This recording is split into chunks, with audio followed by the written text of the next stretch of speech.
pwede bang mademanda ng wife, ang kanyang husband, ng rape? Pwede ba yun? Ang kasama kasi, di ba sinabi ko, to live together.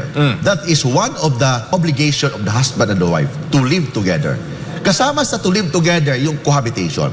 Kasama sa to live together is sexual intimacy or sexual communication between the husband and the wife. Ibig sabihin, yung right na to have sexual intimacy, ang ibig sabihin doon, only normal situation. Hindi mo pwedeng pilitin ang asawa mo to do abnormal sexual intimacy. Only the normal sexual intimacy, not the abnormal. Yun yan. Pangalawa, kung ayaw ni babae, hindi mo pwedeng pilitin yan. For example, tinakot mo yung asawa mo kasi asawa kita.